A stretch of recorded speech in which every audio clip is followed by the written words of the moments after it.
देख रहे 7 टीवी समाचार सच के साथ। आइए नजर डालते हैं देश और दुनिया भर की बड़ी खबरों पर।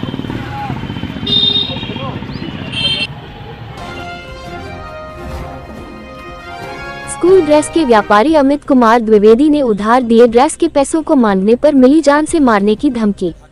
जनपद उन्नाव सभी सफीपुर निवासी अमित कुमार द्विवेदी ने एसपी के दरबार में शिकायती पत्र देकर आरोप लगाया है कि मैं स्कूल ड्रेस का कारोबारी हूं। मैंने अखिलेश उर्फ नीलू पांडे जो कि निवासी ग्राम सुदई पोस्ट मानखी को 2020 से 2022 तक स्कूलों में सप्लाई हेतु यूनिफॉर्म उधार दी थी। आपसे मेल मिलाप के कारण अखिलेश पांडे को 11,21,600 की कीमत यूनिफॉर्म को उसके माध्यम से 6 स्कूलों में कुल रकम 1,365,655 रुपए की यूनिफॉर्म अखिलेश को दी। इस वादे और भरोसे पर दिया कि वह जो माल बेचेगा और वसूल कर प्रार्थी को रकम देगा और खुद भी कुछ कमाएगा, मगर प्रार्थी धीरे धीरे पैसे मांगता रहा और उसने पैसे नहीं चुकाया, जिससे प्रार्थी काफी परेशान हो गया। फिर प्रार्थी ने कुछ प्रॉपर्टी की सिलसिले में अखिलेश पांडे को लालच देकर 9 लाख रुपया अपने अकाउंट में आरटीजीएस करा लिया। फिर जब अखिलेश पांडे ने प्रार्थी से पैसे की मांग की तो अमित कुमार ने कहा कि मेरा पैसा पिछला जो बाकी था वह चुकता हो गया, जिस पर अखिलेश पांडे ने झुझला कर जान से मारने की धमकी दी और कहा कि मैं तुमको तबाह कर दूंगा। आइए सुनते हैं अमित कुमार द्विवेदी की जुबानी।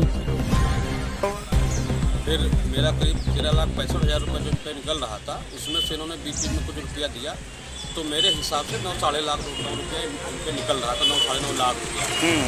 तो मैंने फिर इनसे कहा कि दे दो, लेकिन काफ़ी दिन तक उनको टालते रहे। जब मैं बहुत परेशान हो गया, काफ़ी समय से हमको पैसा इन्होंने दिया नहीं। तो उसकी कोई आपने कहीं कार्रवाई नहीं करी? कार्रवाई इसने नहीं की कि हमारे उनके पारिवारिक संबंध धीरे बन गए थे कि था विश्वास था चलो दे देंगे, और बड़ी रकम थी इसलिए झगड़ा करते तो मिलता भी नहीं। और पहले ही बीच में हमको धमकी दे दी कि ज़्यादा इधर उधर चर्चा करोगे बताओगे तो हम तुमको कहीं रास्ते में भिजवा देंगे, कहीं कुछ कर देंगे। तो उस डर के हमारे हमने कहीं कुछ कहा भी नहीं। और कहने लगे यहाँ से उन्नाव से कभी वो जाते आते हो, रास्ते में हमारा रहो माथी पड़ता है, यहीं ऐसे रास्ते में तुमको हम सही कर देंगे। तो थोड़ा सा डर था। फिर क्या हुआ? फिर हमने कोशिश करी कि कुछ दे दें। इनके पिताजी से शिकायत की, पिताजी ने भी इनकी नहीं बात सुनी हमारी। कहने लगे तुम जानो वो जाने। उसके बाद फिर हमने जो है इनसे कहा कि थोड़ा समय हो गया है, आपको कुछ देना चालू करो। फिर ये बीच में बोले कि कुछ धंधा पानी कुछ नया करो, उसमें कुछ निकलेगा निकालेंगे। अभी हमने थोड़ा सा एक ज़मीन का काम देखा था, सोच रहे थे करने के लिए। उसमें बातचीत जैसे ही इनको मालूम पड़ा कि हमने ज़मीन की बात चली, ये पीछे पीछे दौड़ने लगे और हमको इसमें हिस्सा दे दो, हमको ये कर दो, हमको वो कर दो, हम इसमें तुम्हारा लगवा देंगे, दे देंगे। तो हमको लगा कि इस समय हमारा पास ये मौका है, थोड़ा हमारी रकम ये खाली कर देंगे।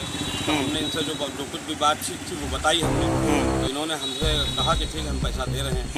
तो इन्होंने हमको 9 लाख रुपया आरटीजीएस किया था 11 जुलाई 2024 को। जब इन्होंने रुपया हमको आरटीजीएस किया तो कुछ दिन तक यहाँ जो हमारे वकील साहब हैं महेश द्विवेदी जी, उनके यहाँ पड़ी हुई थी। उनसे हम बिल बुक उठा के लाए, देखा उसमें मेरा हिसाब 7.5 लाख रुपये का निकल रहा था। तो मैंने इनको 1.5 लाख रुपये की चेक उनको वापस कर दी, ये आपका हिसाब बनता है। फिर हुआ क्या, फिर हमने यहाँ एप्लीकेशन एसपी साहब के यहाँ दी थी और कार्रवाई हुई 24/10/2024 में हमने 24 अक्टूबर को हमने एसपी साहब के यहाँ एप्लीकेशन रजिस्टर्ड